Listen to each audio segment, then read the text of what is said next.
Morning, Robert. Morning, John. Morning, Stephen. Morning, Robert. Morning, Duke. Morning, Mags. Morning, Mandy. Morning, Lorraine. Morning, Alan. Morning, John. Alexander. And let's have a look out here. Morning, Steve. Morning, Wolfpet. Morning, Peter. Morning, Brian. Morning, Fiona. Morning, Jim. Last Braveheart. Eddie. Ali. Lee. Hey, Lee, how are you? Morning, MC. Figures are climbing nicely. Morning, Kerry, Brian, John, Lenny, John again, Sandra, Hugh, Colin, Elizabeth, James. Right, where are we? Nearly there.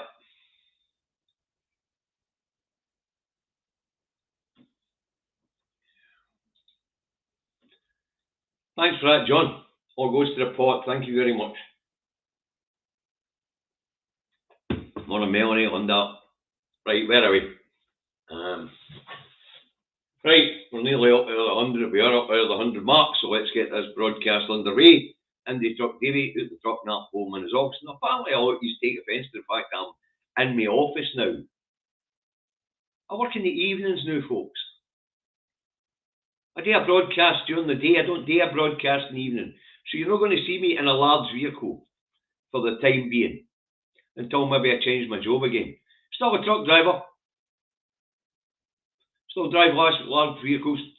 Show my license if you want. But anyway, thanks to others. The job I've got now is suiting me.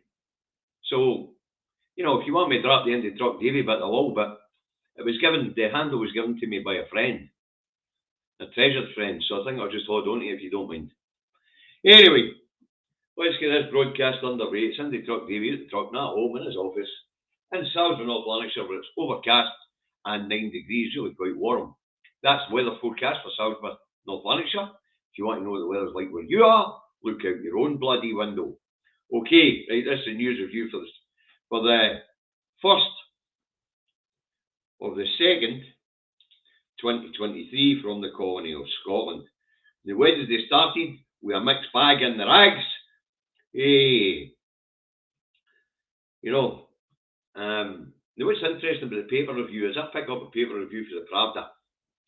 And when there's trouble at Mill, at Westminster, then a lot of the UK-wide publications that are published here in Scotland either have a different headline or they're dropped to the paper review altogether. For the last couple of days, the bigger publications have been dropped from the Pravda's review here in Scotland. All right. But anyway, let's move on. Now, the Red Tops and one of the knuckle-dragging loony rags, they go on a mother and daughter being murdered here in Scotland and buried under a kitchen floor, apparently. The Daily Mail tells us the SNP are at war with each other over the GRR.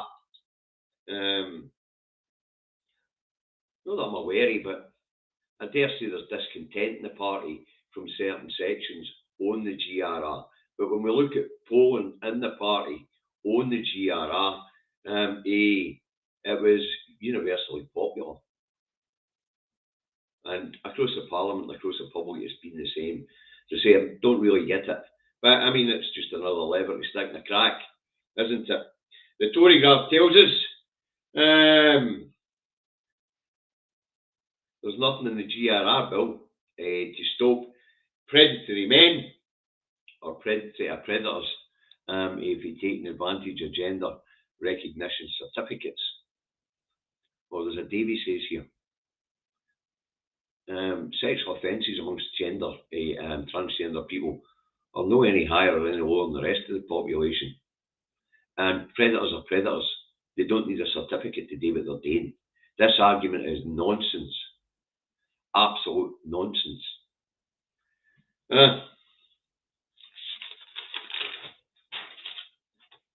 Right.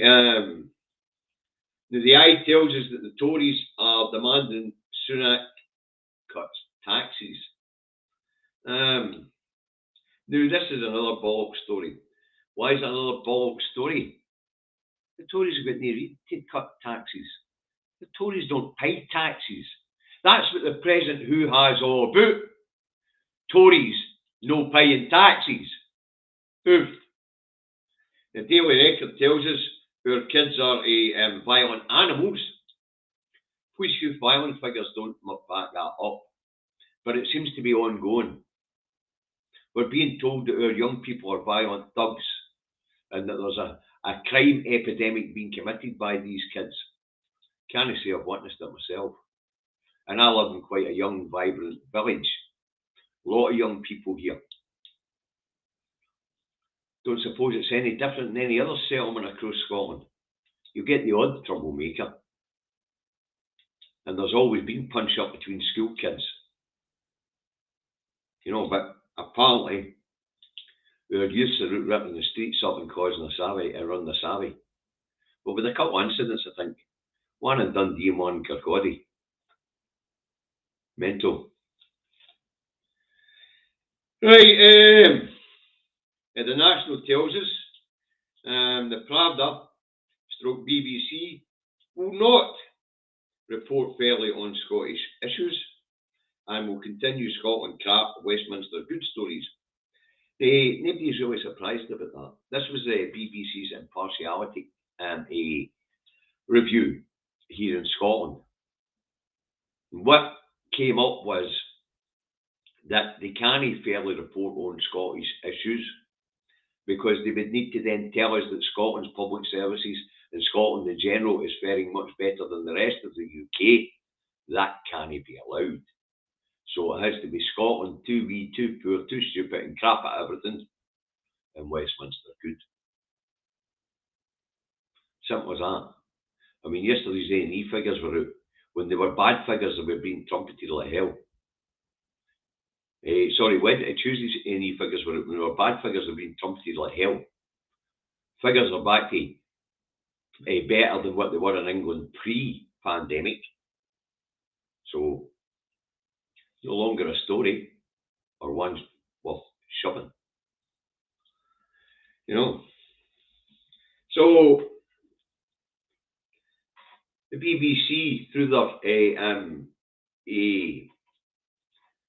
their impartiality review, have decided that impartiality is not possible when it comes to Scotland.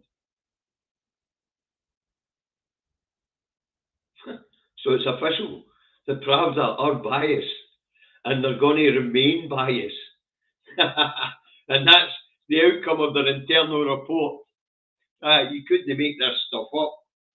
Right, the Metro goes on a liar and lawmaker, Matt Hancock's car crash interview. Matt was on the TV to promote his new book. As far as I know, the title is My Time as Chief Executioner During the Pandemic. No, that's not it. But on the car crash interview, he gets his Bahookie Honda to him on his behaviour during the pandemic, especially the adulterous behaviour, which was caught on tape and then put out there for us all to see. When the rest of us couldn't get anywhere any nearer than 2 metres away from each other. In the workplace, images of the adulterous Matt Hancock smooching his intern or whatever it was not very gratifying. Anyway, Matt tries to give an apology, but he doesn't really understand why he's been slighted. So the apology means nothing. So that was the rags. All right. Now let's move on. Wednesday started in the Pravda on England, England civil servants going on strike. Teachers, nurses, ambulance staff, border guards, train drivers, and various other people in the public sector go on strike. 250,000 public sector workers were on strike. Now, the Pravda and some of those taking industrial action tried to make out it's a UK-wide general strike type thing. It was not. We'll get a wee bit more of that as we go on. So, why so little strike action in Scotland? Well, the SNP Green Scottish Government is doing something the House of Thieves and Carpetbaggers is not doing, and that's getting round the table with the various trade unions and trying to thrash out a deal. They're getting very far, very fast, because of Scotland's fixed budget and no magic money tree, i.e. central bank to print money, then, but at least it's averting serious strike action here in Scotland. Now, while the Tory elite in the House of Thieves and Carpetbaggers introduce laws to try and end collective bargaining and break the trade unions, the Scottish Government have gone to the table to try and sort out deals. So far, police and train drivers in Scotland have settled, as have many in local authorities. They've also settled. All right, but it's trying to. They're trying to make it look as if the same carry-ons going on here in Scotland as what's going on in England. It's no, as I say, but we'll get a wee bit more of that as we get into it. All right. Now, moving on, Wednesday here in Scotland. In fact, we'll get into it now. In an attempt to make it look like Scotland's public services are also on strike, the Pravda here in Scotland run a piece on who was on strike here in Scotland. They ran a list. But when you read that list, you would think all these people in the public service were on strike here in Scotland. But when you get into the article, very few of them were on strike, actually. So, let's get down the list, shall we? Schools, teachers, yep, rolling 16 days of strike action, affecting 2 local authorities a day. University staff, I even know yesterday, they have been on strike, and they've got more strike action planned, but wasn't it part of yesterday? NHS, no. There isn't a nurses strike or midwife strike here in Scotland yet. Why is there no strikes in the NHS here in Scotland at the moment? Because the Royal College of Nursing and the Royal College of Midwifery have said that if you sit down with governments, then we won't go on strike. So here in Scotland, Humza Yousaf is round the table trying to thrash out a deal with the nurses and the midwives and the other employees in the National Health who haven't settled. Because remember, United and Unison have settled at 7.5%. It's the Royal College of Nurses, Royal College of Midwifery, and the GMB that haven't settled. Right? So, but they've all agreed not to go on strike as long as the negotiations are going on. So, no strikes here in the Scottish NHS, whereas down that road, the House of Thieves and Carpetbaggers, they're hiding behind the public pay review bodies and are refusing to get round the table with striking public officials because they're trying to break the strikes and break the trade unions. All right then, let's move on to the rails. Yep, but only a couple of hundred RNT workers are on strike here in Scotland. It's a dispute with central government in Westminster. The most ScotRail employees have settled, and they settled at 5%. All right. So any disruption in the Scottish Railways at the moment is down to Network Rail, their employees, and that's directly linked to Westminster because Network Rail is not devolved. Civil servants, yep, 3,000 PCS members were on strike yesterday, but once again, it was a dispute with the criminal cabal and the House of Thieves and carpetbaggers. Remember, folks, there is no Scottish civil service. It's the UK civil service working in Scotland. It's another form of control. Yep, you can have your parliament, but it's a sham because the UK civil service will continue the day-to-day running of your country. So we've had some claims. The next one on the list was firefighters. Firefighters were voted to go on strike. They haven't taken any strike action yet. So another lie for the Pravda. So the picture is very different here in Scotland. And I see in the papers this morning, one of the loony rags is trying to claim that there was 50,000 public servants on strike here in Scotland yesterday. There wasn't. There was 400 or 500 teachers, I think, in 2 local authorities. There was a couple of hundred Network Rail employees and 3,000 members of the PCS. So 4,100 strikers yesterday in Scotland. There may have been more rallies and more trade unions out showing solidarity, but they weren't on strike. So the Pravda's at it, folks. That was the list they put out. Teachers, nurses, NHS staff, firefighters, railway staff, civil servants. And out of that lot, a couple of hundred railway staff, a couple of hundred teachers, and 3,000 PCS workers were on strike here in Scotland yesterday. Oh, and a few border control staff, but they're also members of the PCS union. There you have it.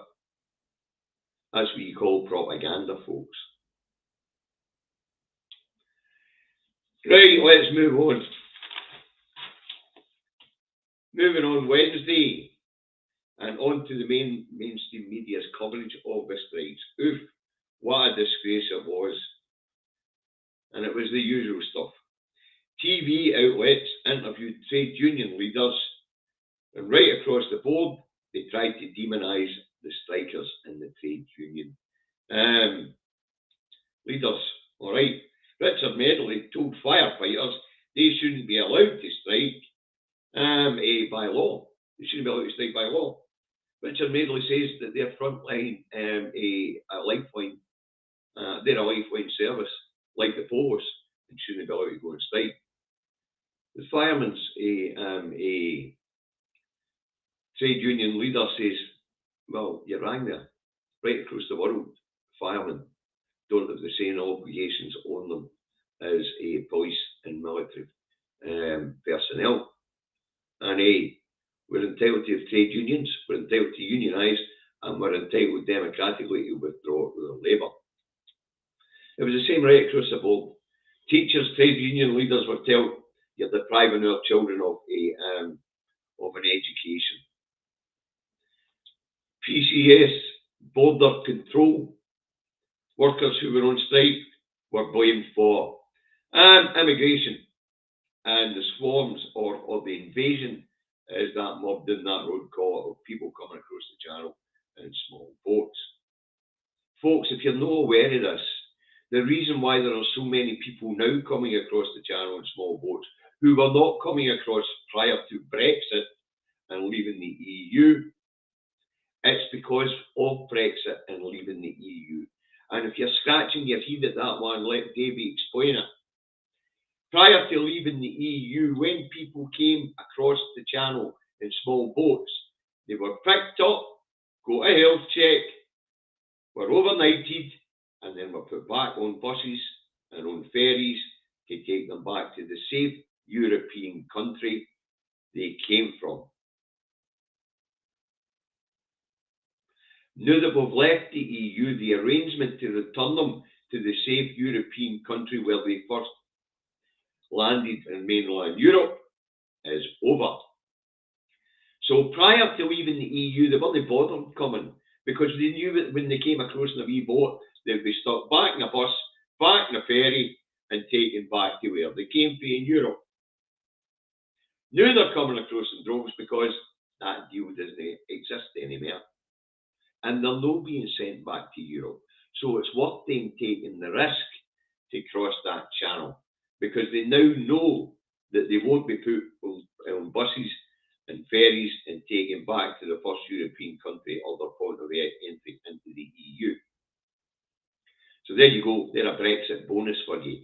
But yesterday, the PCS workers and border control were being blamed for immigration problems with these small boats. You couldn't make it up. Really, you couldn't. It was also noticeable that the mainstream media didn't cover properly the large-scale rallies and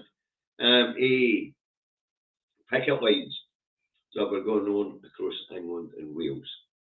In fact, I've just seen a comment about Mick Lynch's speech. You know, never seen that in the MSM. Had to find that on the internet. It was on Joe, one of the news outlets on the internet. Very powerful speech, but don't get your knickers in a twist about it, folks. Heard all this before. Remember the miners' strikes?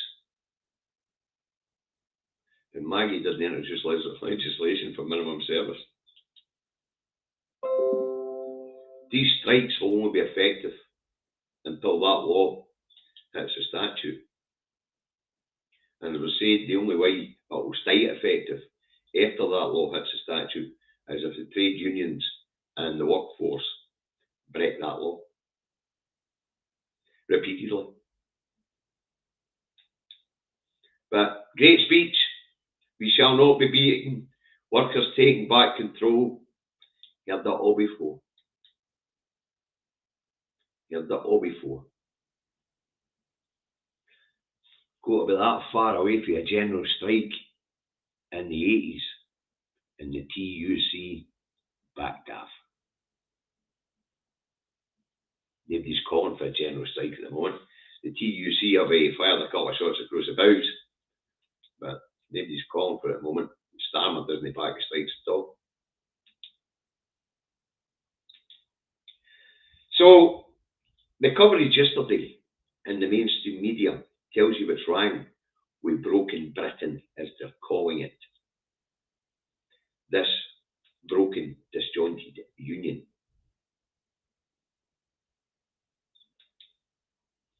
So it is.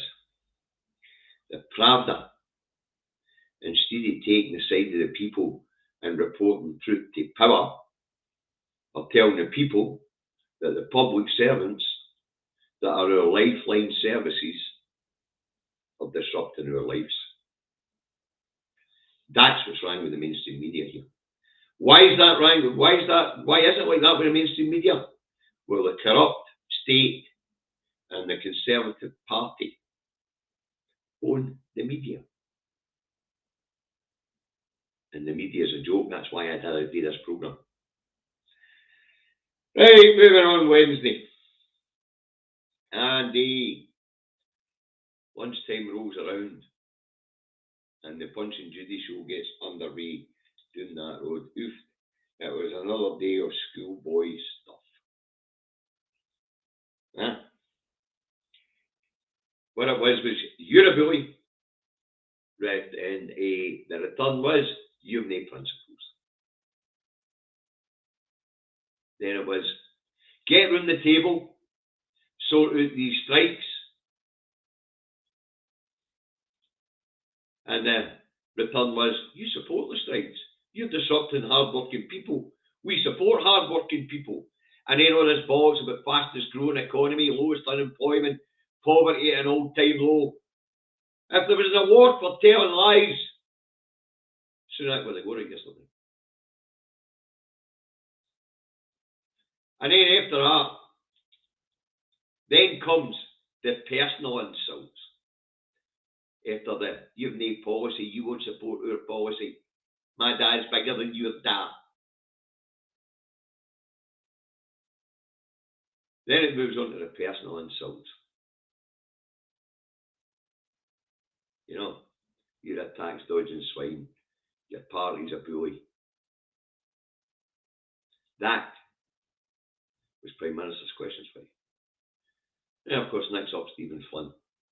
And he's talking about why shouldn't Scotland abandon the sinking ship Brexitania? And we got the usual pushback about better to give us something. Not even Sunak believed what he was saying. But it was the usual.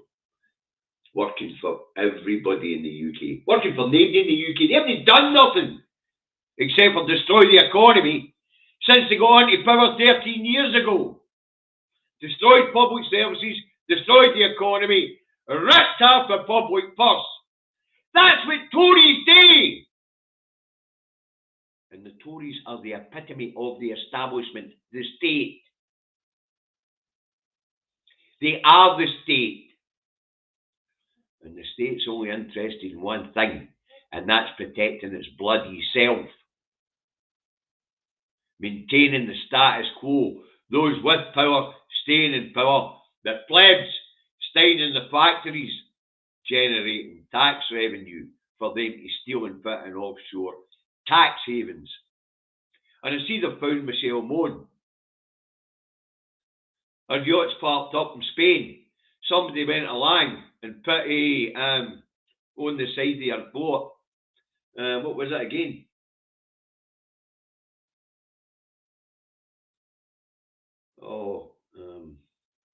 Something to do with ripping off COVID, the UK government funds. Mental. Can't mind off the top of my head now. So that was Prime Ministers for you. Two schoolboys shouting across the chamber at each other. You don't support me. You're a bully. Of course I don't support you. Your terms of opposition. No, that's not good enough. You've got to support me. And support hard-working people. But they all think the strikers are. If no hard-working people. Not just the hard-working people. They're the key workers in our society. They teach our children. They look after our healthcare. They keep the borders safe. Woof. Hard-working people. These are the hardest working people in our society. The hardest working. The teachers ensure that there are future generations of educated people to run the economy and run the services. The people in the National Health make sure we grow up fit and healthy to be able to contribute to society.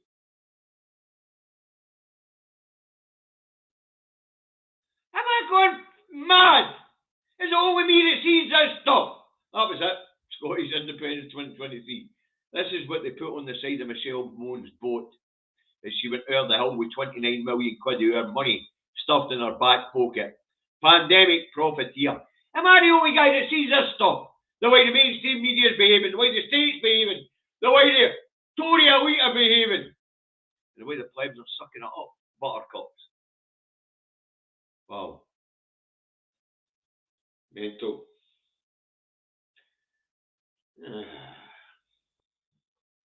So that was the weekly Punch and Judy show for you. Right, moving on Wednesday. And the tax scandals continue. This time it's the Prime Minister, Rishi Sunak himself. Byline's Times is asking why months after promising to publish his tax returns if he became Prime Minister, Rishi Sunak has failed to do so. Now, Sunak's tax affairs have been in the Pravda recently, actually, last summer. His wife's had non-dom status. Sunak was, and could well still be, a green card holder, which means that he's declared himself a permanent resident in the United States of America. Well, You know? I know that well being the UK Chancellor. He might not even be paying tax in the UK, he might be paying in America. Will Sunak publish his tax returns? He'll publish something, but it'll not be his tax returns. That's for sure.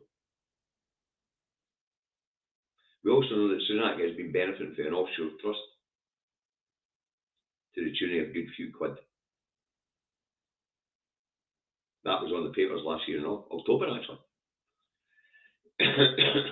Okay, moving on Wednesday. And day 4 of the inquiry into Deputy Prime.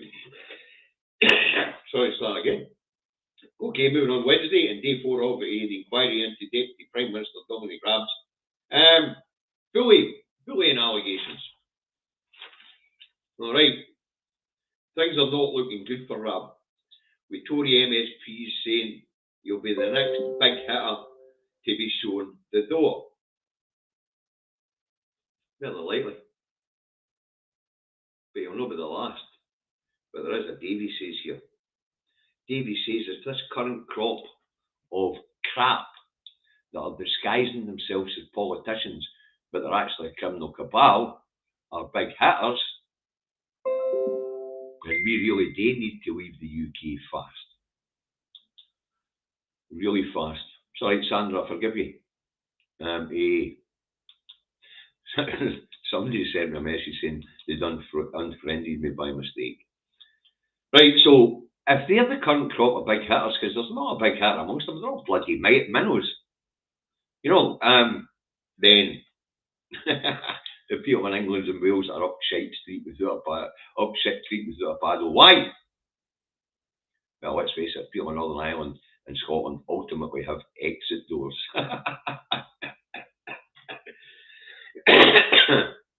And we're getting hell close to using them. Right, moving on Wednesday. And the state broadcaster tells us Red Tory leader Sir Comrade Starmer's attack on non-dom status could backfire on him. This was an interesting one as I was reading this article on the BBC website. You know, and the thinking behind it is the trade unions are unassociating themselves or disassociating themselves or affiliating themselves from the Labour Party, which means that Starmer is dependent on the rich to raise funds for the Labour Party. He's adopting the Tory model of raising funds. Crooked as hell, as we know. I mean, you can buy a plush government contract for a couple of £100 apparently in the right Tory constituency offices. But anyway, Starmer's going after the rich man, the 1% to back him. Problem for Starmer is he's going to hound the non-dom thing. Most of these people he's looking for money off offer non-dom status.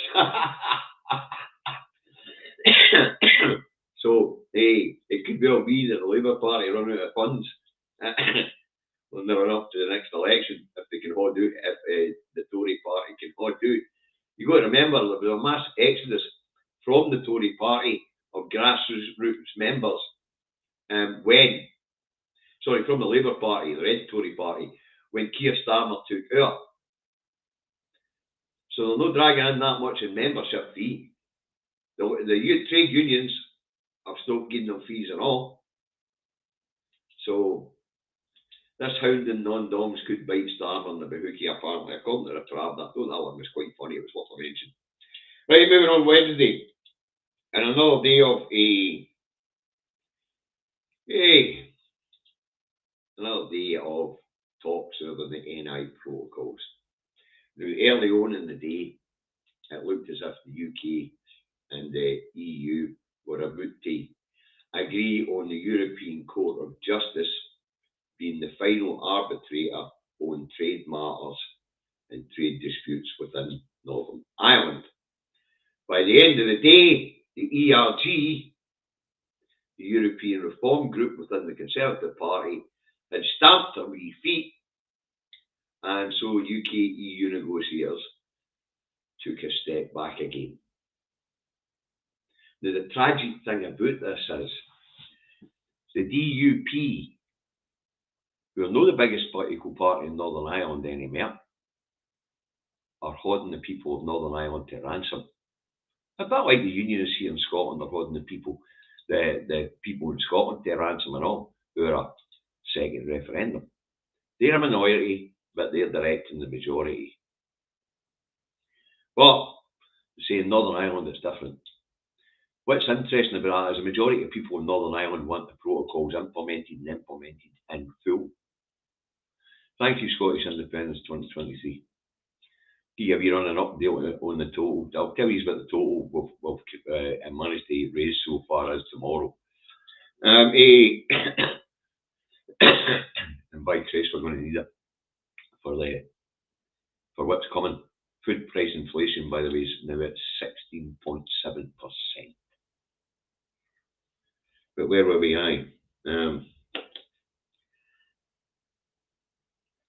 Northern Ireland in the final court of arbitration. The people in Northern Ireland like the protocols. They're popular. This is the general population. Northern Ireland is booming for the first time in 30, 40 years. It's always been the arse end of the UK economy. Now it's becoming a stalwart strength because of its access to both markets. So the NI protocols are popular and they're probably here to stay. Just a matter of waiting the DUPU. Unfortunately, the people of Northern Ireland are suffering like hell while they wait them out. Not, as I've just said, their economy's doing great. Okay. Anyway, so there you are, another day of drama at the EU-UK NI protocol negotiations. Right, and finally for Wednesday, it's speculated that, hold on, no, there's one more. Did I mention the trade unions having a go at Starmer to introduce proportional representation as he promised in his spiel on the run-up to becoming the Red Tory party leader. So anyway, the trade unions are pressurising Starmer to run on a proportional representation in the next Labour manifesto for the general election. And finally, on Wednesday, it's speculated that when the Bank of England Monetary Policy Committee meets today, normally meets the third, but it's meeting today, they're going to hike interest rates again by 0.5% in an attempt to bring inflation down. But what it's really going to do is deepen the recession and speed up the contraction in the market. Now, I've explained this many times before, so I'll just make this brief. When you have a consumer economy and you take money out of the pockets of the consumer, then the consumer economy contracts because the consumers need money to spend into that economy. So what the Bank of England's doing by raising interest rates means mortgage rates and rent rates will go up.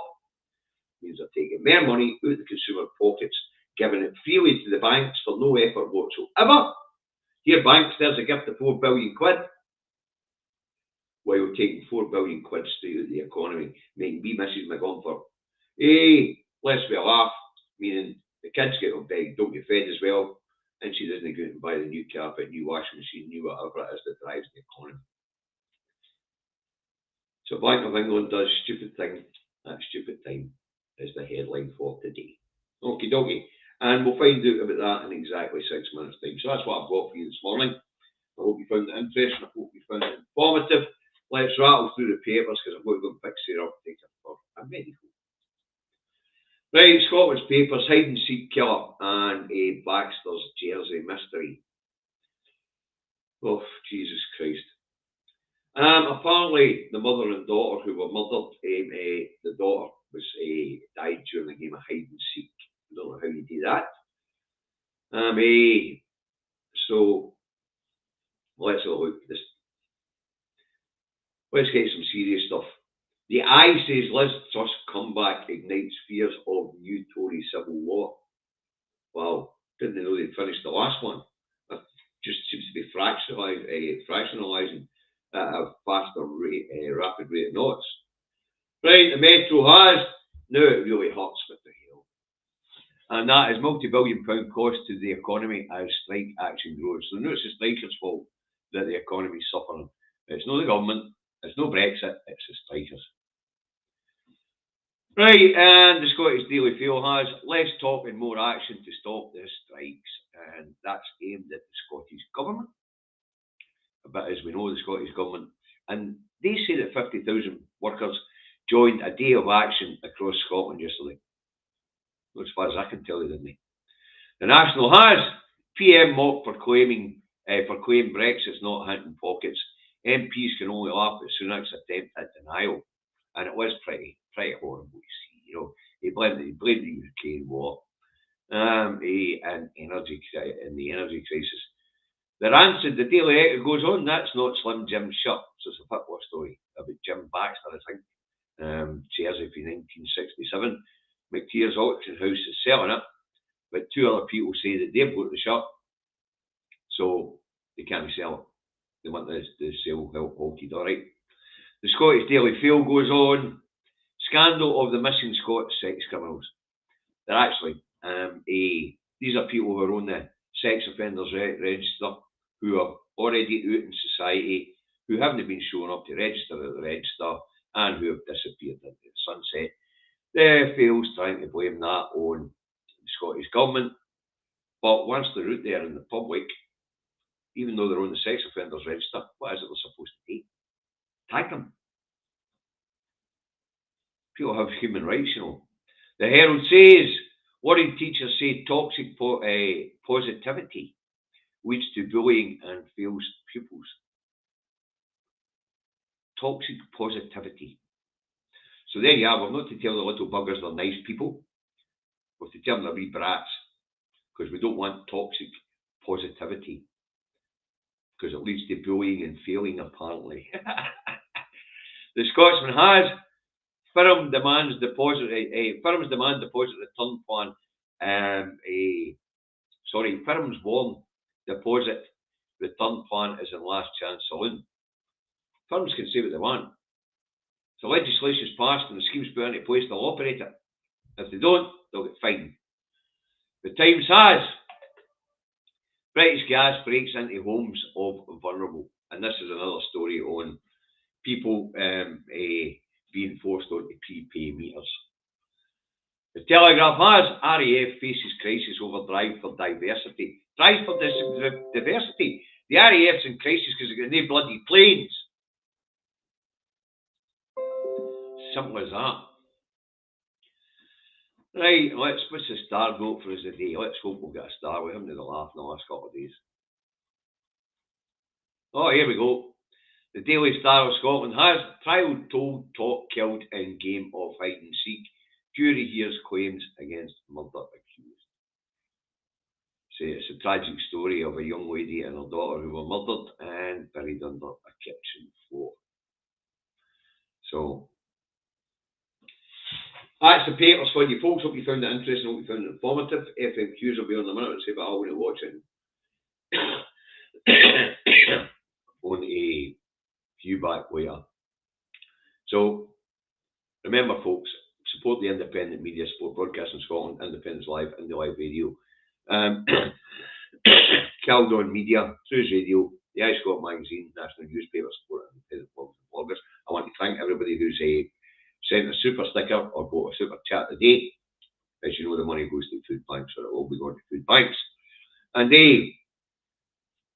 keep your eyes on the prize. It's time to put party political policies to one side and start concentrating on the big stuff. People don't want to hear about how you think the Alpha Party or the SNP are going to be the ones to get us on the line.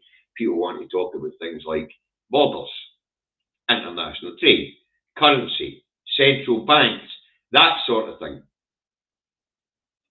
So keep your eyes on the prize, get out there and win hearts and minds. Also follow the last couple of bits of guidance, folks. Clean hands and surfaces regularly, face coverings and enclosed public spaces.